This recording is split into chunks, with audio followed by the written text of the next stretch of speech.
പാപത്തിൻ ശക്തിമേൽ നന്ദിയായിരിക്കൂ, രോഗത്തിൻ ശക്തിമേൽ നന്ദിയായിരിക്കൂ, ശാപത്തിൻ ശക്തിമേൽ നന്ദിയായിരിക്കൂ, ആത്മാവാം ദൈവമേ അങ്ങേയായിരിക്കൂ.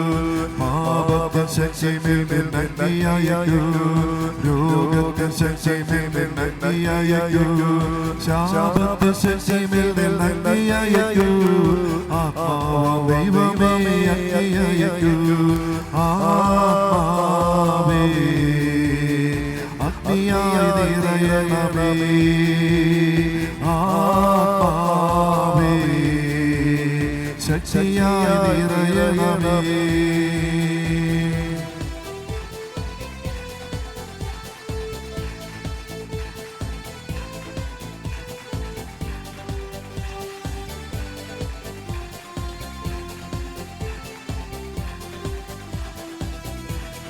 മുള്ളുകളും മുൾച്ചെടികളുമെല്ലാം അഗ്നിയിലെരിഞ്ഞിടും, അരുളിയ പോലെയായി വിശുദ്ധി നൽകണമേ. മുള്ളുകളും മുൾച്ചെടികളുമെല്ലാം അഗ്നിയിലെരിഞ്ഞിടും, അരുളിയ പോലെയായി വിശുദ്ധി നൽകണമേ. ആത്മാവേ അഗ്നിയായി നിറയണമേ, ആത്മാവേ ശക്തിയായി നിറയണമേ.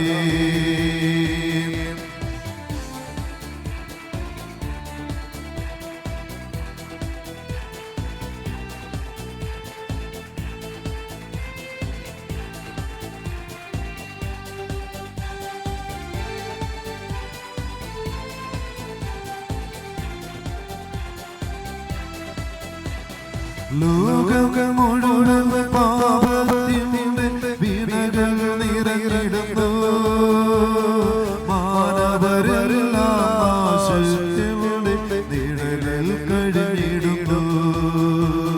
ലോകം മുഴുവൻ പാപത്തിന്റെ വീണകൾ നിറഞ്ഞിടുന്നു, മാനവരെല്ലാം നാശത്തിന്റെ നിഴലിൽ കഴിഞ്ഞിടുന്നു.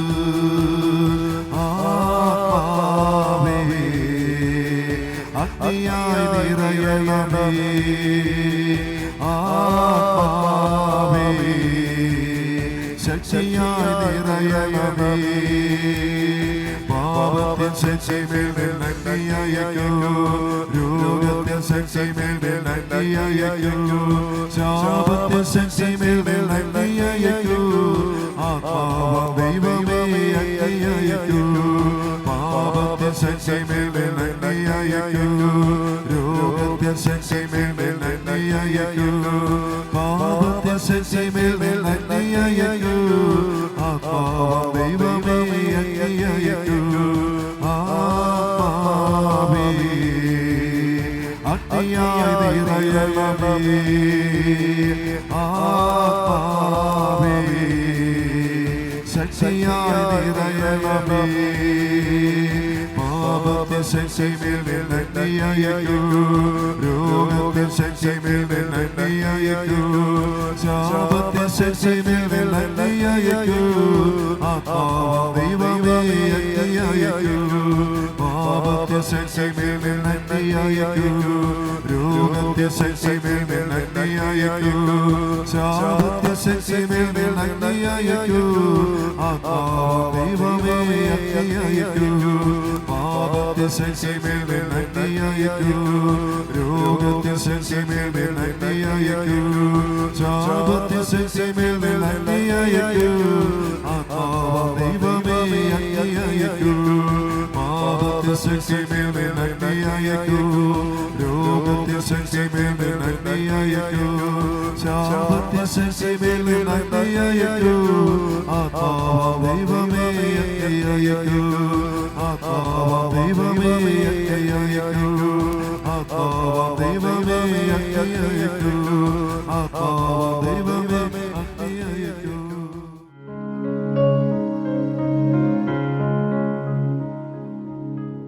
വിശുദ്ധ മത്തായിയുടെ സുവിശേഷത്തിൽ അധ്യായം 8 5 മുതൽ വരെ നമ്മൾ വായിക്കുന്നത് ഒരു ശതാധിപനെ കുറിച്ചാണ്. ഒരു ശതാധിപൻ യേശു കഫർനഹൂമിലുള്ളപ്പോൾ വന്നിട്ട് പറയുകയാണ്, കർത്താവേ, എൻ്റെ ഭൃത്യൻ രോഗം ബാധിച്ച് തള്ളവാതം പിടിപെട്ട് കഠിനവേദന അനുഭവിച്ച് വീട്ടിൽ കിടക്കുകയാണ്. യേശു എന്നോട് പറഞ്ഞു, ഞാൻ വന്നവനെ സുഖപ്പെടുത്താം. അപ്പോൾ ശതാധിപൻ പ്രതിവചിച്ചു, കർത്താവേ, നീ എൻ്റെ ഭവനത്തിൽ പ്രവേശിക്കുവാൻ ഞാൻ യോഗ്യനല്ല. നീ ഒരു വാക്ക് ഉച്ചരിച്ചാൽ മാത്രം മതി, എൻ്റെ ഭൃത്യൻ സുഖപ്പെടും. ഒരു ശതാധിപൻ അവൻ ഈശോയോട് പറയുക, എൻ്റെ ഭൃത്യൻ തള്ളവാതം പിടിപെട്ട് കഠിനവേദന അനുഭവിച്ച് വീട്ടിൽ കിടക്കുക. അപ്പോൾ ഉടനെ യേശു പറയും, ഞാൻ വന്നതിനെ സുഖപ്പെടുത്താം. കാരണം ഇവനൊരു വിജാതീയനാണ്, റോമൻ പടയാളിയാണ്, ശതാധിപനാണ്, 100 പട്ടാളക്കാരുടെ അധിപനാണ്, സൈന്യാധിപനാണ് അവൻ. അപ്പോൾ യേശു പറഞ്ഞു, ഞാൻ വരാം, ഞാൻ വന്ന് സുഖപ്പെടുത്താം. കാരണം യേശു അവനെ മാനിക്കുകയാണ്, സമൂഹത്തിലെ ഉന്നത ഉദ്യോഗസ്ഥനാണ്, യേശു അവനെ മാനിക്കുകയാണ്. മനുഷ്യൻ ഞാൻ വന്ന് സുഖപ്പെടുത്താം. ഇല്ല കർത്താവേ, നീ എൻ്റെ വീട്ടിൽ പ്രവേശിക്കാൻ വേണ്ട യോഗ്യത എനിക്കില്ല. നീ ഒരു വാക്ക് ഉച്ചരിച്ചാൽ മാത്രം മതി, എന്നെ ഭൃത്യൻ സുഖം പ്രാപിക്കും. എന്തുകൊണ്ട് അവനത് പറഞ്ഞത്? ഉടനെ അവൻ വീണ്ടും പറയുകയാണ്, ഞാനും അധികാരത്തിന് കീഴ്പ്പെട്ടവനാണ്, എൻ്റെ കീഴിലും പടയാളികളുണ്ട്. ഒരുവനോട് പോവുക എന്ന് പറയുമ്പോൾ അവൻ പോകുന്നു, അവനോട് വരിക എന്ന് പറയുമ്പോൾ അവൻ വരുന്നു. എൻ്റെ ദാസനോട് ഇത് ചെയ്യുമെന്ന് പറയുമ്പോൾ അവനത് ചെയ്യുന്നു. യേശു ഇത് കേട്ട് ആശ്ചര്യപ്പെട്ട് തന്നെ അനുഗമിച്ചിരുന്നവരോട് പറഞ്ഞു, സത്യമായി നിങ്ങളോട് ഞാൻ പറയുന്നു, ഇതുപോലുള്ള വിശ്വാസം ഇസ്രായേലിൽ ഒരുവനെ പോലും ഞാൻ കണ്ടിട്ടില്ല. അത് വലിയൊരു ഏറ്റുപറച്ചിലായിരുന്നു. തൻ്റെ വീട്ടിലേക്ക് യേശു വരണ്ട എന്ന് അവൻ പറഞ്ഞതിൻ്റെ കാരണം അവൻ പറയുകയാണ്, കർത്താവേ, ഞാനും അധികാരത്തിന് കീഴ്പ്പെട്ടവനാണ്, എൻ്റെ മുകളിൽ മേലുദ്യോഗസ്ഥനുണ്ട്. എൻ്റെ മേലുദ്യോഗസ്ഥൻ എന്നോട് എന്തെങ്കിലും പറഞ്ഞു കഴിഞ്ഞാൽ ഞാനത് അക്ഷരം പ്രതി അനുസരിക്കണം. അതെൻ്റെ നിയമമാണ്. എൻ്റെ മേലുദ്യോഗസ്ഥൻ എന്ത് പറഞ്ഞാലും ഞാൻ അനുസരിക്കണം. ഇനി എൻ്റെ കീഴിൽ പടയാളികളുണ്ട്. എന്നോട് പറഞ്ഞു, നീ പോകുമെന്ന് പറഞ്ഞാൽ അവൻ പോകണം, വരണം. അവിടെ ചോദ്യമില്ല, അനുസരിക്കുക. എന്തിനെ അനുസരിക്കുന്നത്? ആരെയും അനുസരിക്കുന്നത്? അധികാരത്തെയും അധികാരിയുമാണ്.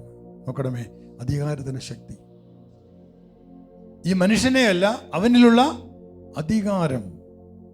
അപ്പോൾ ഇവൻ വലിയ അധികാരം അവനുണ്ട്.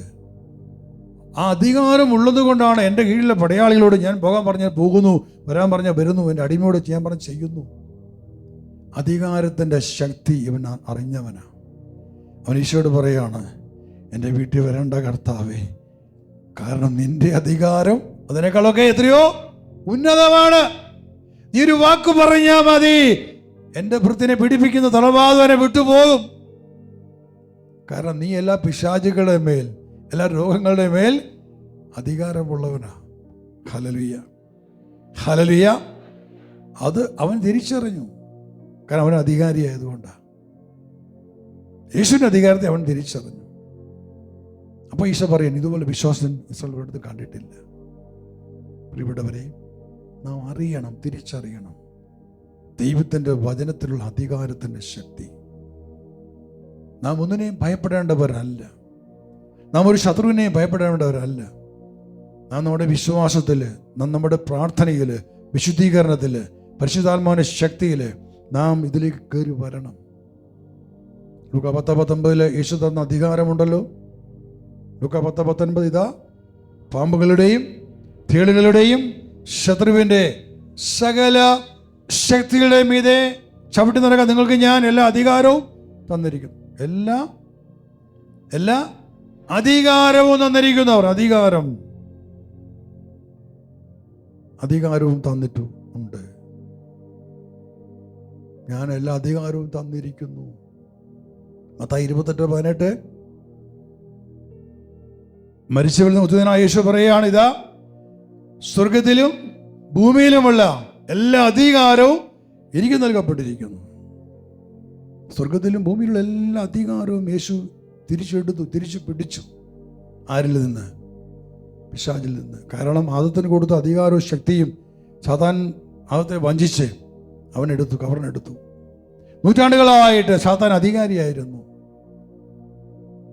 എന്നാൽ വെളിപ്പാട് 1:18, ഇതാ മരണത്തിൻ്റെയും നരകത്തിൻ്റെയും താക്കോൽ എൻ്റെ കയ്യിലുണ്ട്.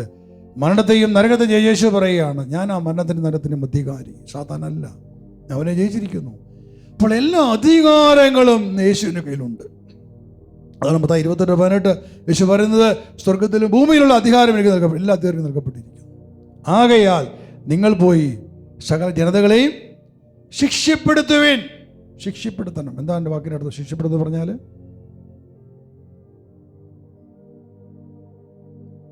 ഗുരുവിൻ്റെ കീഴിലാണ് ശിഷ്യന്മാർ വരിക. ശിഷ്യന്മാർ ഗുരുവിനെ ചോദിക്കാൻ വരുമോ? തല്ലാൻ വരുമോ? ഇല്ല. അവർ ഗുരുവിൻ്റെ മുമ്പിൽ ദാസരായിട്ട് മാറും. ഇല്ലേ? അവർ ഗുരുവിനെ അനുസരിക്കും. തെറ്റോ ശരിയോ? തെറ്റോ ശരിയോ? ശിഷ്യന്മാരായി കഴിഞ്ഞാൽ പിന്നെ അവർ ഗുരുവിനെ അവർ വിശ്വസിക്കും, അനുസരിക്കും, സ്നേഹിക്കും. ചോദ്യം ചെയ്യില്ല അവിടെ. അപ്പം അർത്ഥമൊന്നും ആലോചിച്ച് നോക്കിക്കേ. നിങ്ങൾ ലോകമെല്ലാം പോയി സകല ജനതകളെയും ശിക്ഷപ്പെടുത്തുവിൻ. സകല ജനതകളെയും ശിക്ഷപ്പെടുത്തണം. ഇതാ എനിക്കെല്ലാം അധികാരവും നൽകപ്പെട്ടിരിക്കുന്നു. എനിക്കെല്ലാം അധികാരം നൽകപ്പെട്ടിട്ടുള്ളത് കൊണ്ട്, ഈ അധികാരം എനിക്കുള്ളതുകൊണ്ട് ഞാൻ നിന്നെ അയക്കുക. നീ പോയി പ്രസംഗിക്കുക, പ്രഘോഷിക്കുക, നീ അവരെ ശിക്ഷപ്പെടുത്ത്. ലോകത്തിലുള്ള സകല മനുഷ്യരെ ശിക്ഷപ്പെടുത്താൻ, നിന്നെ കീഴിലാക്കാൻ, ക്രിസ്തുവിന് വേണ്ടി നേടാൻ കർത്താവ് നിന്നെ നിയോഗിച്ചതാണ്. ശക്തി നിനക്ക് തന്നിട്ടുണ്ട്, അധികാരം തന്നിട്ടുണ്ട്. നീ ആരെയും ഭയപ്പെടാൻ വേണ്ടിയിട്ടല്ലത്. Hallelujah, hallelujah. സകല ജാതി ജനതകളുടെ മേൽ, അത് അധികാരികളോ അധികാരങ്ങളോ പ്രഭുത്വങ്ങളോ സർക്കാരുകളോ ആരുമാട്ടെ, എല്ലാ മനുഷ്യരുടെ മേൽ നിനക്ക് അധികാരം തന്നിട്ടുണ്ട്. പ്രിയപ്പെട്ടവരെ, അപ്പോൾ നിനക്ക് നൽകപ്പെട്ട പരിശുദ്ധാത്മാവിലൂടെയും വചനത്തിലൂടെയും ക്രിസ്തുവിൻ്റെ അധികാരവും ശക്തിയും നീ നിന്റെ ജീവിതത്തിൽ പ്രാവർത്തികമാക്കിയെങ്കിലും മാത്രമേ നിനക്ക് അനേകം ജനതകളെ ശിക്ഷപ്പെടുത്താൻ സാധിക്കത്തുള്ളൂ. നമ്മൾ പ്രസംഗിച്ചിട്ട് പോകും, ചേമ്പലിൽ വെള്ളം വീഴുന്ന പോലെ, അല്ലെ പാറപ്പുറത്ത് വെള്ളം വീഴുന്ന പോലെ. എത്ര പേരെ ശിക്ഷപ്പെടുത്താൻ നമ്മളെ കൊണ്ട് പറ്റിയിട്ടുണ്ട്. വചനത്തിന് ശക്തിയുണ്ട്, വചനത്തിന് അധികാരമുണ്ട്.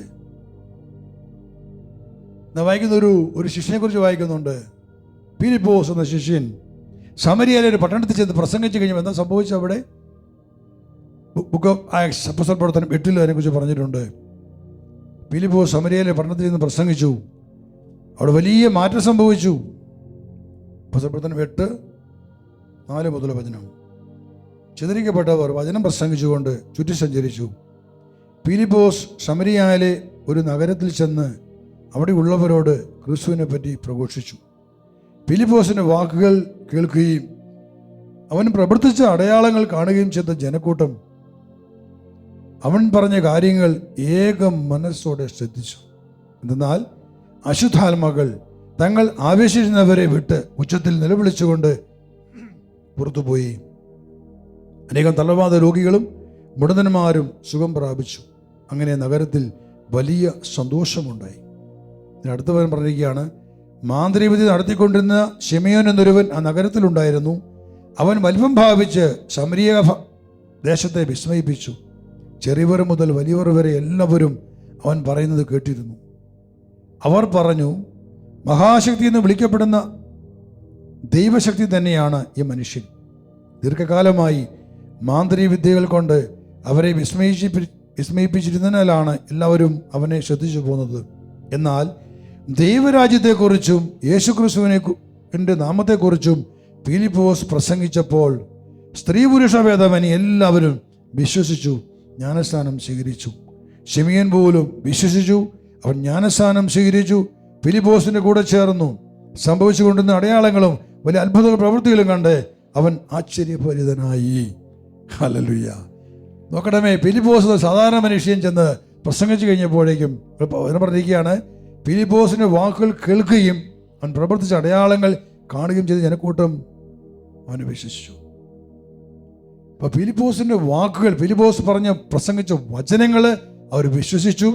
അവൻ പ്രവർത്തിച്ച അടയാളങ്ങൾ, അത്ഭുതകരമായ അടയാളങ്ങൾ കണ്ടപ്പോൾ അവരുടെ വിശ്വാസം വർദ്ധിച്ചു. ഇപ്പൊ 2 കാര്യം ആവശ്യം. 1, വചനം പ്രസംഗിക്കണം, പ്രഘോഷിക്കണം. 2, പ്രവർത്തിക്കണം. പരിശുദ്ധാത്മാവ് പ്രവർത്തിക്കണം. നമ്മളിവിടെ പ്രവർത്തിക്കേണ്ടത് 2 സംഭവിക്കേണ്ടത്. അപ്പോൾ അവിടെ ഈ ഫിലിപ്പോസ് എന്ന് പ്രസംഗിച്ച് കഴിഞ്ഞപ്പോഴേക്കും ഇവിടെ പറഞ്ഞ ഒത്തിരിയേറെ അശുദ്ധാത്മാക്കൾ അനേകം വിട്ടു പുറത്തുപോയി, ഉച്ചത്തിൽ നിലവിളിച്ചുകൊണ്ട് പുറത്തുപോയി. അനേകം തളർവാദ രോഗികളും മുടന്തന്മാരെ സുഖം പ്രാപിച്ചു. അങ്ങനെ നഗരത്തിൽ വലിയ സമാധാനമുണ്ടായി. അവിടെ ഒരു മന്ത്രവാദി ആ ജനത്തെയെല്ലാം വിസ്മയിപ്പിച്ചിരുന്നവനാണ്. അവൻ ഈ ജനത്തെ മുഴുവൻ കീഴ്പ്പെടുത്തിയവനാണ്. ഇവൻ്റെ മന്ത്രശക്തി കൊണ്ട് ആ ദേശത്തെ കീഴ്പ്പെടുത്തിയവനാണ് ഈ മനുഷ്യൻ. ചെറിയവർ മുതൽ വലിയവർ വരെ എല്ലാവരും അവൻ പറയുന്നത് കേട്ടിരുന്നു. അവർ പറഞ്ഞു, മഹാശക്തി എന്ന് വിളിക്കപ്പെടുന്ന ദൈവശക്തി തന്നെയാണ് ഈ മനുഷ്യൻ. അപ്പോൾ ഈ ശിമയോനെ അവർ കണ്ടിരുന്നത് ദൈവത്തിൻ്റെ ശക്തിയായിട്ടാണ്. ശ്രദ്ധിക്കണമേ, ആ മന്ത്രവാദത്തെക്കുറിച്ച് അവർക്ക് മനസ്സിലായില്ല. അവർ പറഞ്ഞു ദൈവത്തിൻ്റെ ശക്തിയാണിത്. നാശത്തിലേക്ക് പൊയ്ക്കൊണ്ടുന്ന ആ ജനത്തിൻ്റെ ഇടയിലേക്കാണ് ആര് ചെന്നത്? ഫിലിപ്പോസ് എന്ന പ്രവാചകൻ കടന്നു ചെല്ലുന്നത്. ചെന്നു പ്രസംഗിക്കുന്നു, പ്രവർത്തിക്കുന്നു. എന്ത് സംഭവിച്ചു? ഈ ശമയൻ പോലും മാനസാന്തരപ്പെട്ട് ഫിലിപ്പോസിന്റെ ശിഷ്യനായിട്ട് മാറി. Hallelujah, hallelujah.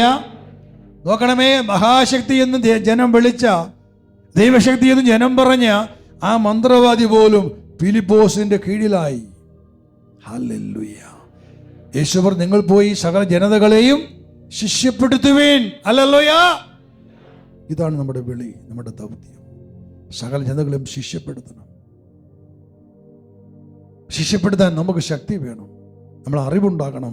ദൈവവചനത്തിൻ്റെ ശക്തി, വചനത്തിൻ്റെ അധികാരം, അത് ദൈവത്തിൻ്റെ ആത്മാവിലൂടെ നമുക്കത് തിരിച്ചറിവ് കിട്ടിക്കഴിഞ്ഞാൽ, ബോധ്യപ്പെട്ട് കഴിഞ്ഞാൽ നമുക്കൊരു ഭയം തോന്നില്ല. നമുക്ക് ഇറങ്ങി പുറപ്പെടാൻ പറ്റും. ഏത് പാമ്പിനെയും തേളിനെയും കൈയിൽ ചവിട്ടി മെതിക്കാം. കാരണം വചനത്തിന് അത്രയും ശക്തിയാണ്. വചനമെന്ന വാളുകൊണ്ട് നമുക്ക് ശത്രുവിനെ നശിപ്പിച്ച് കളയാൻ സാധിക്കുന്നു. ഹല്ലേലൂയ. അത് നമ്മളിൽ പ്രവർത്തിക്കാത്തത് കൊണ്ടാണ് നമ്മൾ ഭീരുക്കളെ പോലെ കിടക്കുന്നത്, കെട്ടപ്പെട്ട് കിടക്കുന്നത്. പ്രിയപ്പെട്ടവരെ, ദൈവത്തിൻ്റെ വചനത്തെ ജീവിക്കാൻ അനുവദിക്കുക, ദൈവത്തിൻ്റെ വചനത്തെ പ്രവർത്തിക്കാൻ അനുവദിക്കുക. ദൈവത്തിൻ്റെ വചനം നിന്റെ ഹൃദയത്തിൽ ആഴത്തിൽ വേരോടി അത് വളർന്നു വരട്ടെ, ഒരു വൻ വൃക്ഷമായിട്ട് വളരട്ടെ, നല്ല ഫലങ്ങളുണ്ടാകട്ടെ. ജെറമ്യാ പ്രവചന പുസ്തകത്തിൽ ഒരു വചനമുണ്ട്. ജെറമ്യയുടെ പുസ്തകം 23:29 എൻ്റെ വചനം അഗ്നി പോലെയും പാറ തകർക്കുന്ന കൂടം പോലെയും അല്ലേ? കർത്താവ് ചോദിക്കുന്നു. അപ്പോൾ കർത്താവ് പറയണേ, എൻ്റെ വചനം, ദൈവത്തിൻ്റെ വചനം അത് കൂടം പോലെയാണ്, പാറയെ തകർക്കാൻ പറ്റുന്ന കൂടം പോലാണ്. കർത്താവ് ദൈവം മോശയോട് പറഞ്ഞു, ജനത്തിന് വിശന്ന് ദാഹിച്ചപ്പോൾ കുടിക്കാൻ വെള്ളം ചോദിച്ചു. അവർ വെള്ളമുണ്ടാക്കി. വെള്ളമില്ലായിരുന്നു മരുഭൂമിയിൽ. കർത്താവ് മോശയോട് പറഞ്ഞു, നീ ജനത്തെയും കൂട്ടി അഹ്റോനെ കൂട്ടിക്കൊണ്ട് ആ പാറയുടെ മുമ്പിൽ പോയി നിൽക്കാൻ പറഞ്ഞു. എന്നിട്ട് പാറയോട് കൽപ്പിക്കാൻ പറഞ്ഞു. സംഖ്യയുടെ പുസ്തകത്തിലാണത്. സംഖ്യയുടെ പുസ്തകം അധ്യായം 20:7 മുതൽ വചനം. കർത്താവ് മോശയോട് അരുളി ചെയ്തു, നിന്റെ വടി കയ്യിലെടുക്കുക. നീയും നിന്റെ സഹോദരൻ അഹ്റോനും കൂടി സമൂഹത്തെ വിളിച്ചുകൂട്ടി വെള്ളം പുറപ്പെടുവിക്കുവാൻ അവരുടെ മുമ്പിൽ വെച്ച് പാറയോട് ആജ്ഞാപിക്കുക. പാറയിൽ നിന്നും വെള്ളം പുറപ്പെടുവിച്ച് ജനത്തിനും മൃഗങ്ങൾക്കും കുടിക്കാൻ കൊടുക്കുക. കൽപ്പന അനുസരിച്ച് മോശ കർത്താവിന് മുമ്പിൽ നിന്ന് വടിയെടുത്തു. കർത്താവ് മോശയോട് പറഞ്ഞു, അഹ്റോനെ കൂട്ടി ജനത്തിൻ്റെ മുമ്പിൽ നിർത്തിക്കൊണ്ട് പാറയോട് കൽപ്പിക്കണം. എന്താ കൽപ്പിക്കേണ്ടത്? വെള്ളം പുറപ്പെടുവിക്കാൻ കൽപ്പിക്കണം. നോക്കണമേ, കർത്താവ് മോശയോട് നീ ചെന്ന് കൽപ്പിക്കുക, പാറയോട് കൽപ്പിക്കുക. അതാണ് കൂടം, വചനമെന്ന കൂടം. നീ പാറയോട് കൽപ്പിക്കുമ്പോൾ ആ പാറ പിളർന്ന പാറയിൽ നിന്നും ഈ ലക്ഷക്കണക്കാണ് ജനത്തെ കുടിക്കാനുള്ള വെള്ളം പുറപ്പെടും. മോശ കർത്താവിൻ്റെ വടി കയ്യിലെടുത്ത് പാറയുടെ മുമ്പിൽ ചെന്നു. 12-ാമത്തെ വചനം. കർത്താവ് മോശയോടും അഹ്റോനോടും അരുളി ചെയ്തു. പക്ഷെ എന്താ അവിടെ സംഭവിച്ചത്? അതിന് മുമ്പിലത്തെ വചനമാണ് 10-ാമത്തെ വചനം. മോശയും അഹ്റോനും കൂടി പാറയ്ക്ക് മുമ്പിൽ ജനങ്ങളെ ഒന്നിച്ചു കൂട്ടി. മോശ പറഞ്ഞു, ധിക്കാരികളെ കേൾക്കുവിൻ, നിങ്ങൾക്ക് വേണ്ടി ഈ പാറയിൽ നിന്നും ഞങ്ങൾ വെള്ളം പുറപ്പെടുവിക്കണമോ? മോശ കൈ ഉയർത്തി പാറയിൽ 2 പ്രാവശ്യം വടികൊണ്ട് അടിച്ചു. ധാരാളം ജലം പ്രവഹിച്ചു. മനുഷ്യമൃഗങ്ങളും അതിൽ നിന്ന് കുടിച്ചു. അതൊരു അത്ഭുതമായിട്ടല്ലേ?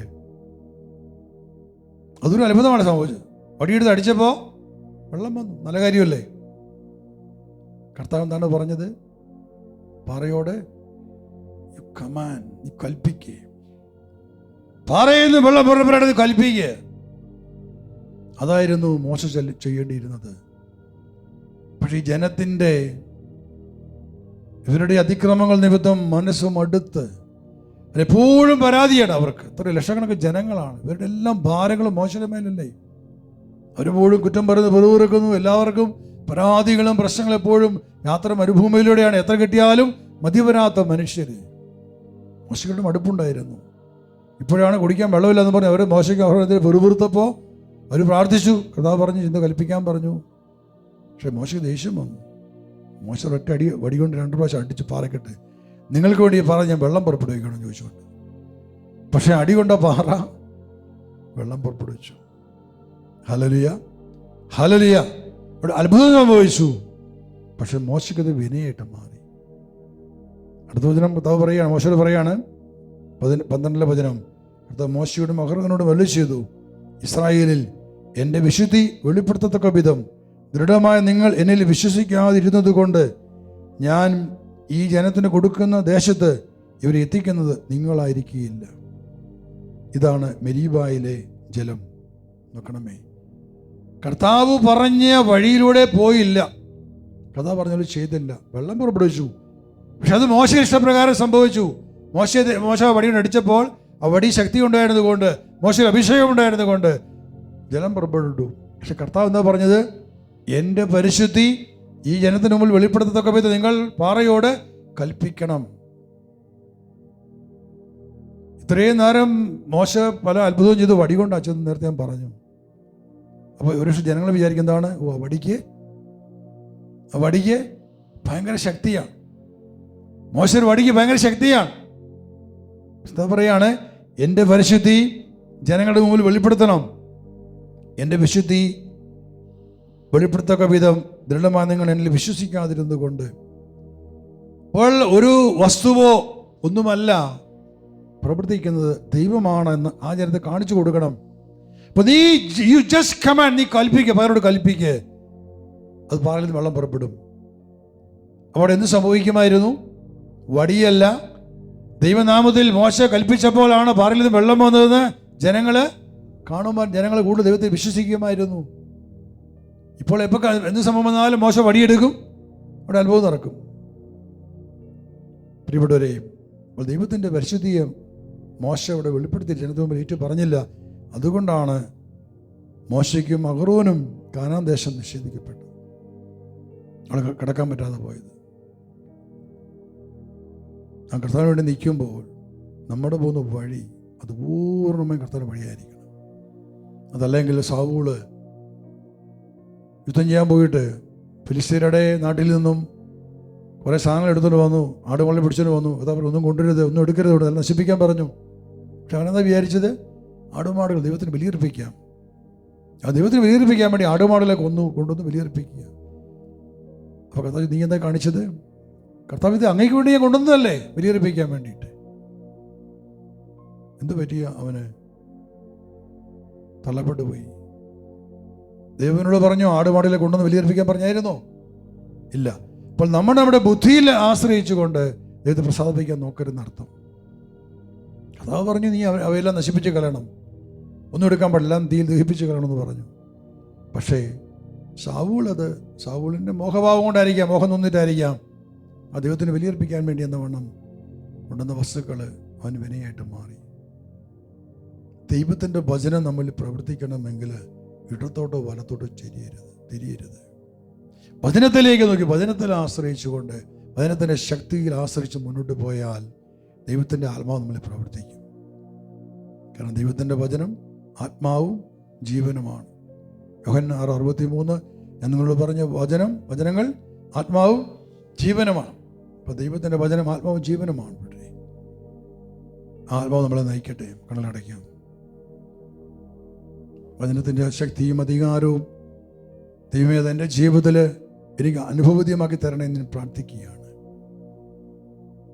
ദൈവത്തിൻ്റെ വചനത്തിന് കൊടുക്കേണ്ട മഹത്വമോ പ്രാധാന്യമോ കൽപ്പിക്കാതെ, കർത്താവേ ഞാൻ പ്രവർത്തിച്ചത് വാസൽ ദൈവം നിന്നെയാണ്, ദൈവത്തിന് മഹത്വം കൊടുത്തില്ലെന്ന് ഇട്ട് പറയുന്നു. അനുസരിക്കാതിരുന്നതിലൂടെ ദൈവമേ ആ മേഖലയിലും വന്ന് വലിയ വീഴ്ചകൾ കണ്ടെത്തുവാനും അതെല്ലാം പശ്ചാത്തപിച്ച് അതൊക്കെ ഉപേക്ഷിക്കുവാനും സഹായിക്കണമേ എന്ന് പ്രാർത്ഥിക്കുന്നു. ആഴം വിശുദ്ധീനം പ്രാപിക്കാൻ സഹായിക്കണമേ എന്ന് പ്രാർത്ഥിക്കുന്നു. വചനമെന്ന വിത്ത് അത് ഹൃദയത്തിൽ വിതയ്ക്കപ്പെട്ട് അതിന് വേരിൽ ആഴത്തിലേക്ക് വേരിൽ ഇറങ്ങി ദൈവം നല്ല ചെടിയെ വൃക്ഷമായിട്ട് വളർന്ന് അതിൽ 100 മേനി നല്ല ഫലങ്ങൾ പുറപ്പെടാൻ ഇടവരുത്തനെ കർത്താവേ. കൈവൃത്തി പിടിച്ചുകൊണ്ട് തന്നെ സ്വന്തമായിട്ട് ശ്രദ്ധിക്കാം. Hallelujah, hallelujah hallelujah hallelujah hallelujah hallelujah hallelujah.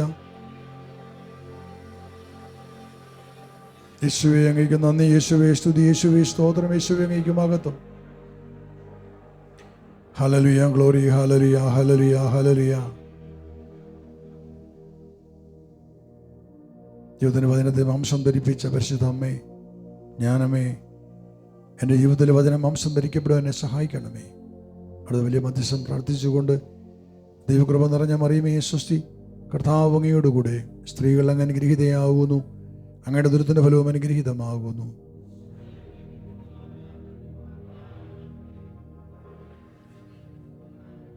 പിതാവിൻ്റെയും പുത്രൻ്റെയും പരിശുദ്ധാത്മാവിൻ്റെയും നാമത്തിൽ ഹല്ലേലൂയ.